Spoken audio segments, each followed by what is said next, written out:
ಕೆಳಗರೆ ಕಾರ್ಯಕ್ರಮಕ್ಕೆ ಸ್ವಾಗತ. ಈಗ ನಮ್ಮ ಜೊತೆಗಿದ್ದಾರೆ ದಕ್ಷಿಣ ಕನ್ನಡ ಜಿಲ್ಲಾ ಪಂಚಾಯಿತಿಯ ಉಪಕಾರ್ಯದರ್ಶಿಗಳು ಹಾಗೂ ಸ್ವಚ್ಛ ಭಾರತ್ ಮಿಷನ್ನ ಜಿಲ್ಲಾ ನೋಡಲ್ ಅಧಿಕಾರಿಗಳಾಗಿರುವಂತಹ ಜಯಲಕ್ಷ್ಮಿ ರಾಯ್ಕೋಡ್ ಅವರು. ಮೇಡಮ್, ಕಾರ್ಯಕ್ರಮಕ್ಕೆ ಸ್ವಾಗತ. ನಮಸ್ಕಾರ ಸರ್. ಮೇಡಮ್, ಇತ್ತೀಚೆಗೆ ನಾವು ಈ ಸ್ವಚ್ಛ ಸರ್ವೇಕ್ಷಣೆ ಅಂತ ಹೇಳಿ ಕೇಳ್ತಾ ಇದ್ದೇವೆ. ಏನಿದು ಸ್ವಚ್ಛ ಸರ್ವೇಕ್ಷಣೆ ಅಂದ್ರೆ? ಈ ಸ್ವಚ್ಛ ಸರ್ವೇಕ್ಷಣೆ ಗ್ರಾಮೀಣ 2025 ಅನ್ನೋಂಥದ್ದು ಈ ಪ್ರಸ್ತುತ ವರ್ಷ ಸಮೀಕ್ಷೆ ಮಾಡ್ತಾ ಇದ್ದಾರೆ. ಇದು ಮೊದಲು ಪ್ರಾರಂಭ ಆಗಿದ್ದು 2014ರಲ್ಲಿ. 2014ರಲ್ಲಿ ಮಹಾತ್ಮ ಗಾಂಧೀಜಿಯವರ 150ನೇ ಜನ್ಮ ದಿನಾಂಕದ ಒಂದು ನೆನಪಿಗಾಗಿ ನಮ್ಮ ಇಡೀ ಭಾರತವನ್ನ ನಾವು ಸ್ವಚ್ಛತೆಯಿಂದ ಇಟ್ಕೊಳ್ಬೇಕು ಅನ್ನೋ ಒಂದು ಮನೋಭಾವನೆಗೆ ನಮ್ಮ ಇಂದಿನ ಪ್ರಧಾನಮಂತ್ರಿಗಳು ಮೋದಿಜಿಯವರು ಈ ಕಾರ್ಯಕ್ರಮವನ್ನ ಪ್ರಾರಂಭ ಮಾಡಿದ್ರು. ಅಂದಿನಿಂದ ಇಂದಿನವರೆಗೆ ನಾವು ಮಾಡ್ಕೊಂಡು ಬಂದಿರುವಂತಹ ಈ ಸ್ವಚ್ಛ ಭಾರತ ಮಿಷನ್ ಸಂಬಂಧಪಟ್ಟಂತ ಎಲ್ಲಾ ಕಾರ್ಯಗಳ ಒಂದು ಸಮೀಕ್ಷೆಯನ್ನ ಮಾಡ್ತಾ ಇದ್ದಾರೆ. ಅಂದ್ರೆ ಸರ್ಕಾರ ನಮ್ಗೆ ಕಾಲ ಕಾಲಕ್ಕೆ ಬೇರೆ ಬೇರೆ ತರ ಪ್ರೋಗ್ರಾಮ್ಸ್ ಗಳನ್ನೆಲ್ಲ ಹಾಕೊಟ್ಟಿತ್ತು. ಫಾರ್ ಎಕ್ಸಾಂಪಲ್ ಹೇಳೋದಾಗಿದ್ರೆ ಫಸ್ಟ್ ಗೆ ನಮ್ಗೆ ODF ಅಂತ ಹೇಳಿದ್ರು, ಡೆಫಿಕೇಶನ್ ಫ್ರೀ ಆಗಿರ್ಬೇಕು ಅಂತ ಹೇಳಿ. ಅಂದ್ರೆ ಯಾರು ಬಯಲು ಬಹಿರ್ದೆಸೆಯಿಂದ ಮುಕ್ತವಾಗಬೇಕು, ಬಯಲು ಬಹಿರ್ದೆಸೆ ಯಾರು ಮಾಡಂಗಿಲ್ಲ ಅಂತ ಇಡೀ ನಮ್ಮ ಭಾರತದಾದ್ಯಂತ ಮಾಡ್ಬೇಕನ್ನುವಂತ ಒಂದು ಕನಸು ಇತ್ತು. ಅದಾಗಿದ್ಮೇಲೆ ನೆಕ್ಸ್ಟ್ ಹಂತ ಹಂತವಾಗಿ ಬೇರೆ ಬೇರೆ ಬೇರೆ ತರದ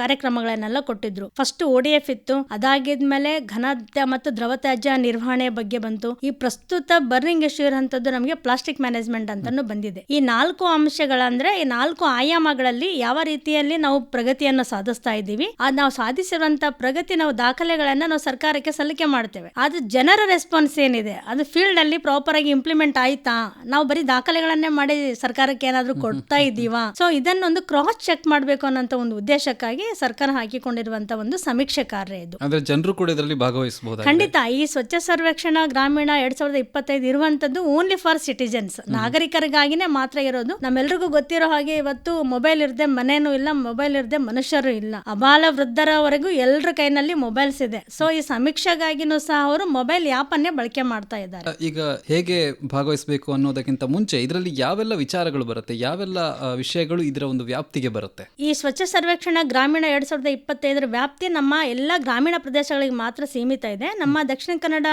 ಜಿಲ್ಲೆ ಬಗ್ಗೆ ಹೇಳೋದಾಗಿದ್ರೆ, ನಮ್ಮ ದಕ್ಷಿಣ ಕನ್ನಡ ಜಿಲ್ಲೆಯಲ್ಲಿ ಇರುವಂತ ಒಟ್ಟು 223 ಗ್ರಾಮ ಪಂಚಾಯತ್ಗಳು ಇದೆ. ಆ 223 ಗ್ರಾಮ ಪಂಚಾಯತ್ಗಳ ವ್ಯಾಪ್ತಿನಲ್ಲಿರುವಂತಹ ಎಲ್ಲ ನಾಗರಿಕರು ನಮ್ಮಲ್ಲಿ ಸ್ವಚ್ಛ ಭಾರತ ಮಿಷನ್ ಯಾವ ರೀತಿ ಇಂಪ್ಲಿಮೆಂಟ್ ಆಗಿದೆ, ಅದರ ಆಗು ಹೋಗುಗಳು, ಅಂದ್ರೆ ಅಲ್ಲಿ ಮೆರಿಟ್ಸ್ ಡಿಮೆರಿಟ್ಸ್ ಏನಾರ ಇದೆನಾ, ಇನ್ನು ಏನಾದ್ರೂ ನಾವು ಬದಲಾವಣೆಗಳನ್ನು ಮಾಡ್ಲಿಕ್ಕೆ, ಪ್ರಗತಿ ಸಾಧಿಸಲಿಕ್ಕೆ ಜನರ ಸಲಹೆಗಳು ಇದೆನಾ ಅನ್ನೋಂಥದ್ದನ್ನ ಈ ಸಮೀಕ್ಷೆನಲ್ಲಿ ಒಳಗೊಳ್ಳುತ್ತದೆ. ಇಲ್ಲಿ ಮುಖ್ಯವಾಗಿ 4 ವಿಷಯಗಳ ಬಗ್ಗೆ ಸಮೀಕ್ಷೆ ಆಗ್ತದೆ. ಮೊದಲನೇದು, ಎಲ್ಲಾ ನಾಗರಿಕರು ಶೌಚಾಲಯವನ್ನು ಕಡ್ಡಾಯವಾಗಿ ಬಳಕೆ ಮಾಡ್ತಾ ಇದ್ದಾರಾ ಅಥವಾ ಇಲ್ಲ. ಎರಡನೇದು, ಯಾರಾದ್ರೂ ಬಯಲು ಬಹಿರ್ದೆಸೆಯನ್ನ ಇವತ್ತಿಗೂ ಮಾಡೋದನ್ನ ನಾವೇನಾದ್ರೂ ಗ್ರಾಮೀಣ ಪ್ರದೇಶದಲ್ಲಿ ಇದೆನಾ ಅನ್ನೋಂಥದ್ದು ಪರೀಕ್ಷೆ ಮಾಡ್ತಾರೆ. ಬೂದು ನೀರಿನ ನಿರ್ವಹಣೆ ಅಂತ ಹೇಳ್ತೀವಿ. ಬೂದು ನೀರಿನ ನಿರ್ವಹಣೆ ಅಂದ್ರೆ ನಾವು ನಮ್ಮ ಸ್ನಾನ ಮಾಡಿದ ನಂತರ ಅಥವಾ ಬಟ್ಟೆ ಪಾತ್ರೆ ಇದೆಲ್ಲ ತೊಳೆದಾಗಿದ್ಮೇಲೆ ಬರುವಂತ ನೀರ್ ಏನಿರ್ತದಲ್ಲ, ಈ ಮಲವನ್ನು ಹೊರತುಪಡಿಸಿದಂತ ನೀರನ್ನ ನಾವು ಬೂದು ನೀರು ಅಂತ ಹೇಳ್ತೀವಿ. ಆ ನೀರನ್ನ ಯಾವ ರೀತಿ ನಿರ್ವಹಣೆ ಮಾಡ್ತಾರೆ. ಫಾರ್ ಎಕ್ಸಾಂಪಲ್ ಹೇಳೋದಾಗಿದ್ರೆ, ನಾವು ಉತ್ತರ ಕರ್ನಾಟಕ ಅಥವಾ ದಕ್ಷಿಣ ಕರ್ನಾಟಕದಲ್ಲೆಲ್ಲ ಹೋಗಿದ್ದಾಗ ಅಲ್ಲಿ ಬಹಳ ಕ್ಲೋಸ್ಡ್ ಆಗಿ ಇರ್ತವೆ, ಅಂದ್ರೆ ಎಲ್ಲ ಮನೆಗಳು ಸಾಲಾಗಿ ಇರ್ತವೆ. ಅಲ್ಲಿ ಅವ್ರಿಗೆ ಬಾತ್ರೂಮ್ ನೀರನ್ನ ನಿರ್ವಹಣೆ ಮಾಡದೆ ಎಲ್ಲ ರಸ್ತೆಗಳಲ್ಲಿ ಬಿಟ್ಬಿಟ್ಟಿರ್ತಾರೆ. ಬಟ್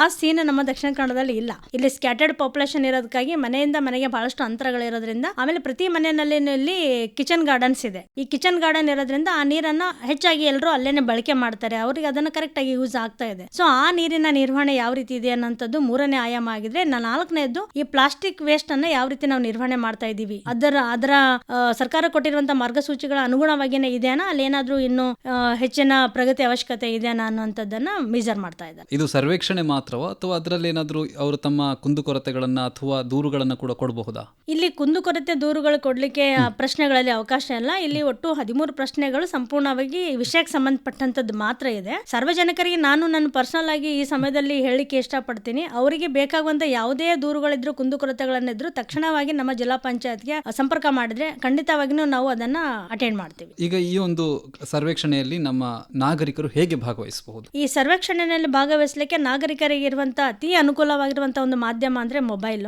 ಈ ಮೊಬೈಲ್ ನಲ್ಲಿ ನಮ್ಮ ಪ್ಲೇ ಸ್ಟೋರ್ ಹೋಗಿದ್ಮೇಲೆ ಅಲ್ಲಿ SSG 2025 ಅಂತ ಒಂದು ಆ್ಯಪ್ ಇದೆ. ಆ ಆ್ಯಪ್ ಅನ್ನ ಡೌನ್ಲೋಡ್ ಮಾಡ್ಕೋಬೇಕು. ಆ್ಯಪ್ ಡೌನ್ಲೋಡ್ ಮಾಡ್ಕೊಂಡ್ಮೇಲೆ ಅಲ್ಲಿ ನಮ್ಮ ಮೊಬೈಲ್ ನಂಬರ್ ಅನ್ನ ಎಂಟ್ರಿ ಮಾಡ್ಲಿಕ್ಕೆ ಇರ್ತದೆ. ಮೊಬೈಲ್ ನಂಬರ್ ಎಂಟ್ರಿ ಮಾಡಾಗಿದ್ಮೇಲೆ ಅಲ್ಲಿ ಜಿಲ್ಲೆ, ತಾಲೂಕಾ ಮತ್ತೆ ಪಂಚಾಯತ್ ಅಂದ್ರೆ ಬ್ಲಾಕ್ ಅಂತ ಹೇಳ್ತಾರೆ. ಬ್ಲಾಕ್ ಅನ್ನ ಸೆಲೆಕ್ಟ್ ಮಾಡ್ಕೋಬೇಕು. ಅಂದ್ರೆ ಅವರು ಯಾವ ಪ್ರದೇಶದ ನಾಗರಿಕ ಇರ್ತಾನೆ ಅದೇ ಪ್ರದೇಶಕ್ಕೆ ಸಂಬಂಧಪಟ್ಟಂತ ಅವರು ತಮ್ಮ ವಿಷಯವನ್ನ ಹೇಳ್ಬೇಕಾಗಿರ್ತದೆ. ಅದನ್ನ ಸೆಲೆಕ್ಟ್ ಮಾಡ್ಕೊಳ್ಬೇಕು. ಮೊದಲು ಸೆಲೆಕ್ಟ್ ಮಾಡ್ಕೊಂಡು ಆಗಿದ್ಮೇಲೆ ಅಲ್ಲಿ ಬಹು ಆಯ್ಕೆಯ ಒಟ್ಟು 13 ಪ್ರಶ್ನೆಗಳಿದಾವೆ. ಆ ಎಲ್ಲಾ ಪ್ರಶ್ನೆಗಳಿಗೆ ಅವರು ಉತ್ತರ ಹೋಗ್ಬೇಕು. ಈ ಧನಾತ್ಮಕವಾಗಿ ನಾಗರಿಕರು ಅದಕ್ಕೆ ಉತ್ತರ ಕೊಡ್ತಾ ಹೋಗಿದ್ರೆ ಅಲ್ಲಿ ನಮ್ಗೆ ಶ್ರೇಯಾಂಕ ಜಾಸ್ತಿ ಸಿಗ್ತದೆ. ಸಿಗ್ತದೆ, ಹೆಚ್ಚು ಅಂಕಗಳು ಸಿಗ್ತದೆ. ಆಮೇಲೆ ಎಷ್ಟು ಅತಿ ಹೆಚ್ಚು ನಾಗರಿಕರು ಇದರಲ್ಲಿ ಭಾಗವಹಿಸಿದಷ್ಟು ಜನರಿಗೆ ಈ ಸ್ವಚ್ಛ ಭಾರತ ಮಿಷನ್ ಬಗ್ಗೆ ಒಂದು ಅರಿವು ಇದೆ, ಪರಿಕಲ್ಪನೆ ಇದೆ, ಅವರೆಲ್ಲರೂ ಇದರಲ್ಲಿ ಭಾಗವಹಿಸ್ತಾ ಇದ್ದಾರೆ ಅನ್ನಂಥದ್ದು ಒಂದು ನಮಗೆ ವಿಷಯ ಸಿಗ್ತದೆ. ಇಲ್ಲಿ ಮೊದಲನೇದಾಗಿ ಏನ್ ಮಾಡ್ತಾರೆ ಅಂದ್ರೆ ಮೊದಲು ಮೌಲ್ಯಮಾಪನ ಮಾಡ್ತಾರೆ. ಅಂದ್ರೆ 13 ಪ್ರಶ್ನೆಗಳಿಗೆ ನಾವು ಕೊಡುವಂತ ಉತ್ತರಗಳ ಆಧಾರದ ಮೇಲೆ ಮೌಲ್ಯಮಾಪನ ಮಾಡ್ತಾರೆ. ಸೆಕೆಂಡ್ ಶ್ರೇಣೀಕರಣ ಮಾಡ್ತಾರೆ, ಅಂದ್ರೆ ರ್ಯಾಂಕಿಂಗ್ ಕೊಡ್ತಾರೆ ನಮ್ಗೆ. ನಾವು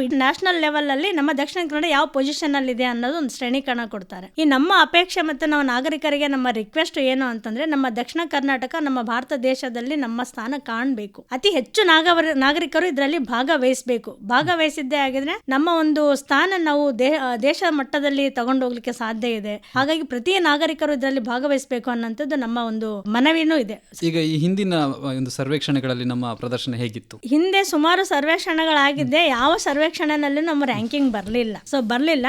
ಆ ಕಾರಣಕ್ಕಾಗಿ ಈ ಬಾರಿ ಆದ್ರೂ ನಾವು ಸ್ವಲ್ಪ ನಾಗರಿಕರಿಗೆ ಈ ತರದ ಒಂದು ರೇಡಿಯೋ ಮುಖಾಂತರ ಒಂದು ಸಂದೇಶವನ್ನು ಕೊಟ್ಟು ಅತಿ ಹೆಚ್ಚಿನ ಪಾಲ್ಗೊಳ್ಳುವಿಕೆಯನ್ನ ಮಾಡಿಸ್ಕೊಳ್ಬೇಕು ಅನ್ನೋ ಉದ್ದೇಶಕ್ಕಾಗಿ ನಾನು ಈ ಸಂದರ್ಶನ ಕೊಡ್ತಾ ಇದ್ದೇನೆ. ಎಲ್ಲ ನಾಗರಿಕರಿಗೆ ನನ್ನ ರಿಕ್ವೆಸ್ಟ್ ಇದೆ. ಇದು ಆಕ್ಚುಲಿ ಜೂನ್ 22ಕ್ಕೆ ಸ್ಟಾರ್ಟ್ ಆಗಿದೆ, ಕಳೆದ ತಿಂಗಳು. ಇವಾಗ 15 ಜುಲೈಗೆ ಇದು ಲಾಸ್ಟ್ ಡೇಟ್. ಇದ್ರ ಒಳಗಡೆನೆ ನಾವು ಇದನ್ನ ಮಾಡ್ಬೇಕು. ಬಟ್ ಬಹಳಷ್ಟು ಜನರಿಗೆ ಒಂದು ಡೌಟ್ ಬರ್ತದೆ, ಮೇಡಮ್ ಏನೋ ಇದೆಲ್ಲ ಹೇಳ್ತಾ ಇದ್ದಾರೆ, ಆ್ಯಪೇ ವರ್ಕ್ ಆಗ್ತಾ ಇಲ್ಲ ಅಂತ. ಬಟ್ ಏನಾಗುತ್ತೆ ಅಂದ್ರೆ ಅದು ನ್ಯಾಷನಲ್ ಲೆವೆಲ್ ಅಲ್ಲಿ ಒಂದೇ ಆ್ಯಪ್ ಎಲ್ಲರೂ ಬಳಕೆ ಮಾಡೋದ್ರಿಂದ ಡೇ ನಲ್ಲಿ ಸ್ವಲ್ಪ ನಮಗೆ ಅದು ಜಾಮ್ ಆಗ್ತದೆ, ನೆಟ್ವರ್ಕ್ ಇಶ್ಯೂ ಬರ್ತದೆ. ಬಟ್ ಅರ್ಲಿ ಮಾರ್ನಿಂಗ್ ಆರ್ ಸ್ವಲ್ಪ ಲೇಟ್ ನೈಟ್ ಅದನ್ನ ಅಟೆಂಡ್ ಮಾಡಿದ್ರೆ ಖಂಡಿತವಾಗಿಯೂ ಎಲ್ಲರೂ ಅದನ್ನ ಮಾಡಬಹುದು. ಆಮೇಲೆ ಇದು ತೆಗೆದುಕೊಳ್ಳುವಂತ ಸಮಯ ಜಸ್ಟ್ 5 ಮಿನಿಟ್ಸ್, 5 ನಿಮಿಷನೂ ಬೇಕಾಗಲ್ಲ. ಒಳ್ಳೆ ನೆಟ್ವರ್ಕ್ ಇದ್ರೆ 3 ಮಿನಿಟ್ಸ್ ಅಲ್ಲಿ ನಾವೆಲ್ಲ ಪ್ರಶ್ನೆಗೂ ಉತ್ತರ ಕೊಡಬಹುದು. ಈಗ ಇದರಲ್ಲಿ ಯಾರೆಲ್ಲ ಭಾಗವಹಿಸಬಹುದು? ಅಂದ್ರೆ ಆ ಪ್ರದೇಶದ ನಾಗರಿಕರು ಮಾತ್ರ ಭಾಗವಹಿಸಬಹುದು ಅಂತ ಏನಾದ್ರೂ ಇರ್ತದೆ? ಹೇಗೆ ಇದು? ಇದಕ್ಕೆ ಯಾವುದೇ ರೀತಿ ಮಿತಿ ಇಲ್ಲ. ನಾವಲ್ಲಿ ಬ್ಲಾಕ್ ಅನ್ನು ಸೆಲೆಕ್ಟ್ ಮಾಡಬೇಕಾಗಿದ್ದಾಗ ಅಲ್ಲಿ ಪಂಚಾಯತ್ ನೇಮ್ ಬರ್ತದೆ. ನೀವು ಅದನ್ನು ಸೆಲೆಕ್ಟ್ ಮಾಡ್ಕೊಂಡಾಗ ನೀವು ಇಡೀ ದಕ್ಷಿಣ ಕನ್ನಡದಲ್ಲಿರುವಂತ ನೀವು ಯಾವ ಪ್ರದೇಶದಲ್ಲಿ ಇದ್ರೂ ನಿಮ್ಮ ಸ್ಥಳದ ಬಗ್ಗೆ ನೀವು ಉತ್ತರ ಕೊಡಬಹುದು. ಫಾರ್ ಎಕ್ಸಾಂಪಲ್, ನಾನು ಮೂಡಬಿದ್ರೆ ತಾಲೂಕದವಳು ಇರ್ತೇನೆ, ನಾನು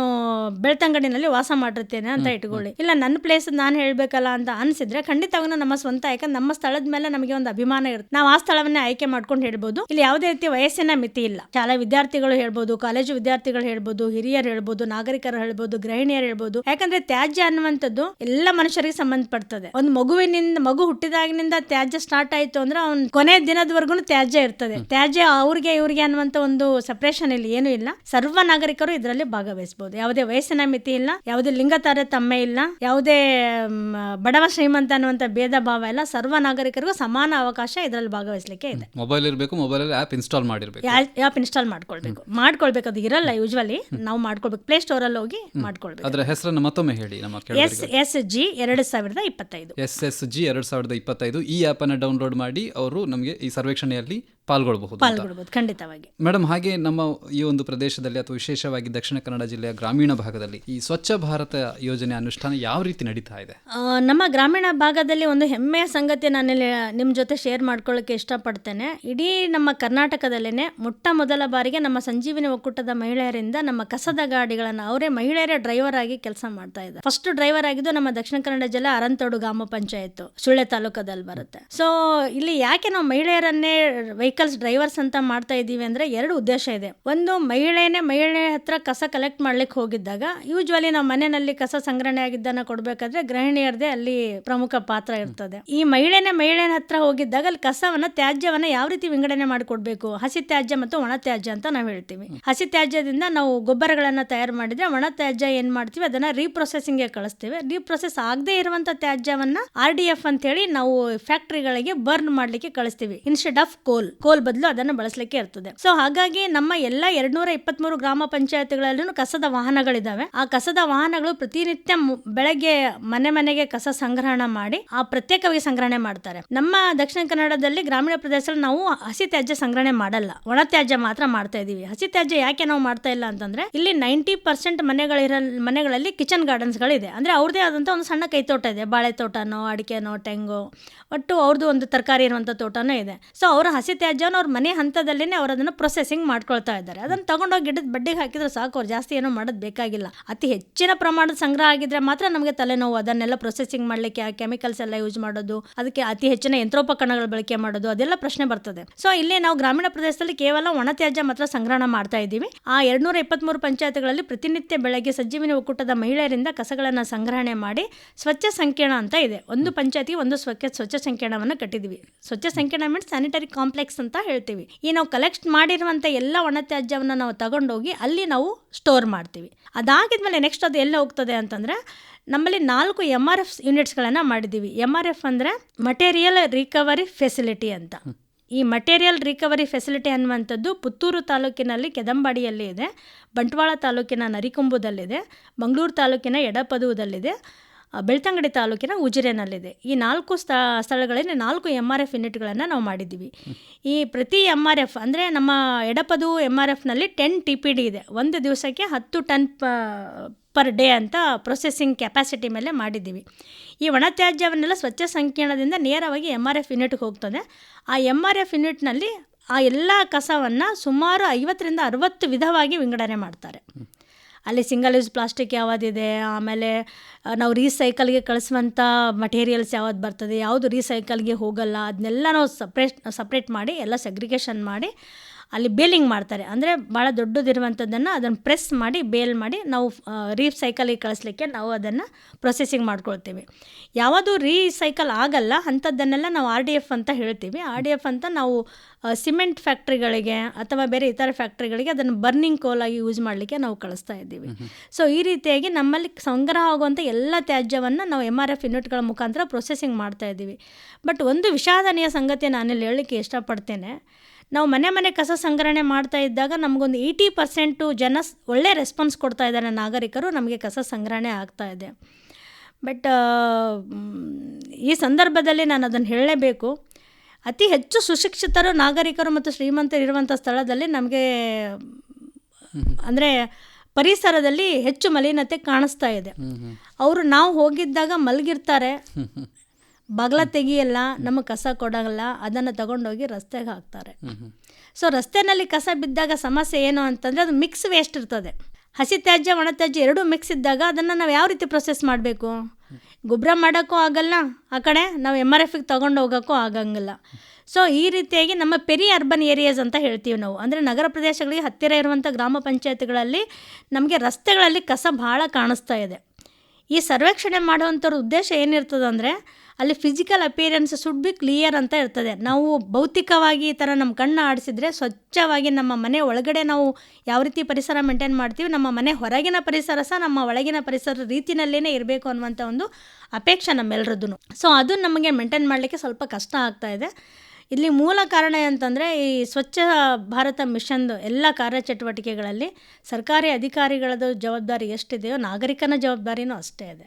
ಇದು 2 ಕೈ ಇದ್ದ ಹಾಗೆ. ಅವ್ರು ನಮ್ಮ ಜೊತೆ ಕೈ ಜೋಡಿಸಿದ್ರೆ ಮಾತ್ರ ಒಳ್ಳೆ ಚಪ್ಪಾಳೆ ಆಗಿ ಒಂದು ಒಳ್ಳೆ ಶಬ್ದ ಹೊರಗೆ ಹೇಗೆ ಬರ್ತದೋ ಹಾಗೆ ನಮ್ಮ ಒಳ್ಳೆಯ ಪರಿಸರದ ಸುನಾದವನ್ನು ನಾವು ಹೊರಗಡೆ ಕೊಡ್ಲಿಕ್ಕೆ ಸಾಧ್ಯ ಇದೆ. ಇದಕ್ಕೆ ನಾಗರಿಕರ ರೆಸ್ಪಾನ್ಸು ತುಂಬ ಅಗತ್ಯ ಇದೆ. ಈಗ ಮೇಡಮ್, ಇನ್ನು ಈ ಪ್ಲಾಸ್ಟಿಕ್ ತ್ಯಾಜ್ಯದ ಬಗ್ಗೆ ಮಾತಾಡೋದಾದರೆ, ಈಗ ಈ ಪ್ಲಾಸ್ಟಿಕ್ ತ್ಯಾಜ್ಯ ಜಾಸ್ತಿ ಆಗ್ತಾ ಇದೆ ಅಂತ ಅನ್ನಿಸ್ತಾ ಇದೆ. ಇದನ್ನು ಕಡಿಮೆ ಮಾಡೋ ನಿಟ್ಟಿನಲ್ಲಿ ಏನೆಲ್ಲ ಕ್ರಮಗಳನ್ನು ಕೈಗೊಳ್ತಾ ಇದ್ದೀರಾ? ಫಸ್ಟ್ ನಮ್ಮದು ನಾನು ಹೇಳಿದೆ ನಿಮಗೆ ಈಗ ಆಲ್ರೆಡಿ SBM ಅಂತೇಳಿ 2014ರಲ್ಲಿ ಸ್ಟಾರ್ಟ್ ಆಯಿತು ಅಂತ. ಆವಾಗ ನಮಗೆ solid and liquid waste management ಅಂತ ಹೇಳ್ತಿದ್ರು, SLWM ಅಂತ ಹೇಳ್ತಿದ್ರು. ಇವಾಗ ಸರ್ಕಾರದಿಂದ ನಮಗೆ ಒಂದು ಹೊಸದು ವರ್ಡ್ ಕೊಟ್ಟಿದ್ದಾರೆ, PWMS ಅಂತ, ಪ್ಲಾಸ್ಟಿಕ್ ವೇಸ್ಟ್ ಮ್ಯಾನೇಜ್ಮೆಂಟ್ ಸಿಸ್ಟಮ್ ಅಂತೇಳಿ. ಈ ಪ್ಲಾಸ್ಟಿಕ್ ವೇಸ್ಟನ್ನು ಯಾವ ರೀತಿ ನೀವು ಮ್ಯಾನೇಜ್ಮೆಂಟ್ ಮಾಡಬೇಕು ಅಂತ ಹೇಳಿದರೆ, ಅದಕ್ಕೆ ಮೊದಲನೇದು ಪ್ರಶ್ನೆಗೆ ಉತ್ತರ ನನ್ನ ಕಡೆಯಿಂದ ನಾವು ಬಳಕೆ ಮಾಡೋದನ್ನು ಕಡಿಮೆ ಮಾಡಬೇಕು. ನಾವು ಬಳಕೆ ಮಾಡೋದನ್ನು ಕಡಿಮೆ ಮಾಡಿದರೆ ಅದನ್ನು ನಾವು ಈಸಿಯಾಗಿ ಮ್ಯಾನೇಜ್ಮೆಂಟ್ ಮಾಡ್ಬೋದು. ಹೇಗೆ ಅಂತಂದರೆ, ನಾವು ಯೂಸ್ ಮಾಡುವಂಥ ಕ್ಯಾರಿ ಬ್ಯಾಗ್ಸ್ ಎಲ್ಲ ಏನಿರ್ತಾವಲ್ಲ, ನಾವು ಅತಿ ಹೆಚ್ಚು ಅದನ್ನೇ ಬಳಕೆ ಮಾಡ್ತೀವಿ. ಹೊರಗಡೆ ಹೋದರೆ ಕೈ ಅಲ್ಲಾಡಿಸ್ಕೊಂಡು ಹೋಗಿ ನಾವು ಮಾರ್ಕೆಟ್ ಮಾಡ್ಕೊಂಡು ಬರ್ತೀವಿ, ಕ್ಯಾರಿ ಬ್ಯಾಗ್ನಲ್ಲಿ ಎಲ್ಲ ಹೊತ್ಕೊಂಡು ಬರ್ತೀವಿ. ಕ್ಯಾರಿ ಬ್ಯಾಗ್ ಯಾವುದೂ ರೀಸೈಕಲ್ ಆಗಲ್ಲ. ಸಿಂಗಲ್ ಯೂಸ್ ಪ್ಲಾಸ್ಟಿಕ್ ಅಂತ ಏನು ಹೇಳ್ತೀವಿ, ಅದು ಯಾವುದು ರೀಸೈಕಲ್ ಆಗಲ್ಲ. ಈ ಗ್ರೋಸರೀಸ್ ಎಲ್ಲ ನಾವೇನು ತೊಗೊಂಡು ಬರ್ತೀವಲ್ಲ, ಮನೆಗೆ ಬೇಕಾಗುವಂಥ ದಿನಸಿ ಪದಾರ್ಥಗಳನ್ನೆಲ್ಲ ನಾವು ಪ್ಲಾಸ್ಟಿಕಲ್ಲೇ ಪ್ಯಾಕೇಜ್ ಮಾಡಿರೋಂಥದ್ದು ಇರ್ತದೆ. ಅದನ್ನು ಫುಡ್ ಸೇಫ್ಟಿ ಮೆಜರ್ಸ್ನಲ್ಲಿ ಇಟ್ಟುಕೊಂಡು ಸೈಂಟಿಫಿಕ್ಕಾಗಿ ಅದನ್ನು ಪ್ಯಾಕ್ ಮಾಡಿರ್ತಾರೆ. ಅದನ್ನು ಅದರಲ್ಲಿ ತೊಗೊಳ್ಳೋದು ತಪ್ಪಿಲ್ಲ, ಯಾಕೆಂದರೆ ಆ ಥರದ್ದೆಲ್ಲ ಪ್ಲಾಸ್ಟಿಕ್ಕು ರೀಸೈಕಲ್ ಆಗ್ತದೆ. ಸೊ ಏಕ ಬಳಕೆ ಪ್ಲಾಸ್ಟಿಕ್ಕನ್ನು ನಾನು ಯೂಸ್ ಮಾಡಲ್ಲ ಅನ್ನುವಂಥ ಒಂದು ನಿರ್ಧಾರ ಪ್ರತಿ ನಾಗರಿಕನಿಗೂ, ಪ್ರತಿ ಮನೆಯವರಿಗೂ ಆಗಬೇಕು. ನಮಗೆ ಅಲ್ಲಿ ಪ್ಲಾಸ್ಟಿಕ್ ವೇಸ್ಟ್ ಮ್ಯಾನೇಜ್ಮೆಂಟ್ 50% ಕೆಲಸ ಮುಗ್ದೋಯ್ತು. ಇನ್ನು ರಿಮೈನಿಂಗ್ 50% ನಮಗೆ ರೀಯೂಸ್ ಮಾಡುವಂಥ ರೀಸೈಕಲ್ಗೆ ಹೋಗುವಂಥ ಪ್ಲಾಸ್ಟಿಕ್ ನಮ್ಮ ಹತ್ರ ಬರ್ತದೆ. ನಾವು ಅದನ್ನು ನಮ್ಮ MRF ಯೂನಿಟಲ್ಲಿ ಅದನ್ನು ಬೇಲಿಂಗ್ ಮಷಿನ್ನಲ್ಲಿ ಅದನ್ನು ಬೇಲ್ ಮಾಡಿಬಿಟ್ಟು ನಾವು ಮತ್ತೆ ತಿರ್ಗಾ ಕಂಪನಿಗಳಿಗೆ ಕಳಿಸ್ತೀವಿ. ಇನ್ನು ಎರಡನೇ ಅಂಶ ಮುಖ್ಯವಾಗಿ ಏನು ಅಂತಂದರೆ, ಈ ಪ್ಲಾಸ್ಟಿಕ್ ತ್ಯಾಜ್ಯವನ್ನು ಯಾವುದೇ ಕಾರಣಕ್ಕೂ ಯಾವ ನಾಗರಿಕನು ರಸ್ತೆ ಮೇಲೆ ಚೆಲ್ಲಾಡೋದನ್ನು ಮೊದಲು ಬಿಡಬೇಕು. ಯಾಕಂದರೆ ಅದನ್ನು ಸುಮಾರು ಹಸುಗಳು ತಿಂತವೆ, ಗಾಳಿಗೆ ಹಾರಾಡ್ಕೊಂಡು ಹೋಗಿ ನಮ್ಮ ಕಡಲ ತೀರಗಳಲ್ಲಿ ಬೀಳೋದಲ್ಲದೆ ಕಡಲದ ಒಳಗಡೆನೆ ಬೀಳ್ತದೆ. ಅಲ್ಲಿರುವಂಥ ಕಡಲ ಜೀವಿಗಳಿಗೆಲ್ಲನೂ ಜೀವಕ್ಕೆ ತುಂಬಾ ಅಪಾಯ. ನಾವು ಯಾರೂ ಅದನ್ನು ಕಣ್ಣಲ್ಲಿ ನೋಡಲ್ಲ, ಎಷ್ಟರ ಮಟ್ಟಿಗೆ ಆಗ್ತದೆ ಅಂತ ನಮಗೆ ಕಲ್ಪಿಸ್ಕೊಳ್ಳೋಕ್ಕೂ ಆಗಲ್ಲ ಕೆಲವೊಮ್ಮೆ. ಇನ್ನು ಕೆಲವೊಂದು ಪ್ಲಾಸ್ಟಿಕ್ ಎಲ್ಲ ಗಾಳಿಗೆ ಹಾರಾಡ್ಕೊಂಡು ಹೋಗಿ ಎಲ್ಲ ನಮ್ಮ ಕಾಡಲ್ಲೆಲ್ಲ ಬಿದ್ದುಬಿಡ್ತದೆ. ಅಲ್ಲಿ ಎಷ್ಟು ಪ್ರಾಣಿಗಳದನ್ನು ತಿಂತಾವೋ ಗೊತ್ತಿಲ್ಲ. ಯಾಕೆಂದರೆ ನಾವು ಪ್ಲಾಸ್ಟಿಕ್ ಬಿಸಾಡುವಾಗ ಅದರಲ್ಲಿ ಸ್ವಲ್ಪ ಆಹಾರ ಪದಾರ್ಥದ್ದು ವಾಸನೆ ಉಳ್ಕೊಂಡಿರ್ತದೆ. ಆಹಾರ ತಿಂದಿರ್ತೀವಿ, ಅದಕ್ಕೆ ಅಂಟ್ಕೊಂಡಿರುವಂಥ ಆಹಾರ ಪದಾರ್ಥ ವಾಸನೆ ಸಮೇತ ಅದು ಗಾಳಿಗೆ ಹಾರೋಗಿದ್ದಾಗ ಕಾಡಲ್ಲಿರುವಂಥ ಎಷ್ಟೋ ಜೀವಜಂತುಗಳು, ಪ್ರಾಣಿಗಳು ತಿಂದು ಪ್ರಾಣವನ್ನು ಕಳ್ಕೊಳ್ತೇವೆ. ನಾವು ಮನುಷ್ಯರಾಗಿದ್ದವ್ರು ಏನೋ ಒಂದು ಹೊಟ್ಟೆನಲ್ಲಿ ಹೋಗಿದ್ರೆ ತಕ್ಷಣಕ್ಕೆ ನಾವು ಆಸ್ಪತ್ರೆಗೆ ಹೋಗಿ ಅದನ್ನು ಆಪ್ರೇಷನ್ ಮಾಡಿ ತೆಗೆಸ್ಕೊಳ್ತೀವಿ. ಈ ವನ್ಯಜೀವಿಗಳಿಗೆ ಯಾರು ಕೇಳೋರು? ಸಮುದ್ರ ಜೀವಿಗಳಿಗೆ ಯಾರು ಕೇಳೋರು? ನಮ್ಮ ಈ ಪರಿಸರ ಸಮತೋಲನವನ್ನು ಕಾಪಾಡಬೇಕಾದ್ರೆ ನಮಗೆ ಸಮುದ್ರ ಜೀವಿಗಳು ಬೇಕು, ವನ್ಯಜೀವಿಗಳು ಬೇಕು, ನಮ್ಮ ಪರಿಸರ ಉಳಿಬೇಕು, ನಾವೆಲ್ಲರೂ ಶುದ್ಧವಾದ ವಾತಾವರಣದಲ್ಲಿ ಜೀವನ ಮಾಡಬೇಕು ಅಂತಂದರೆ. ಸೊ ಅದಕ್ಕಾಗಿ ಎಲ್ಲ ನಾಗರಿಕರು ಏಕ ಬಳಕೆಯ ಪ್ಲಾಸ್ಟಿಕ್ ಬಿಟ್ಟರೆ ನಮಗೆ 50% ಪ್ಲಾಸ್ಟಿಕ್ ಮ್ಯಾನೇಜ್ಮೆಂಟ್ ಕೆಲಸ ಮುಗೀತು. ಇನ್ನು ಉಳಿದಿರುವಂಥ 50%ಅನ್ನು ನಾವು ಪ್ರೊಸೆಸಿಂಗ್ ಮಾಡಲಿಕ್ಕೆ ಆಲ್ರೆಡಿ ನಮ್ಮಲ್ಲಿ MRFs ಇದೆ.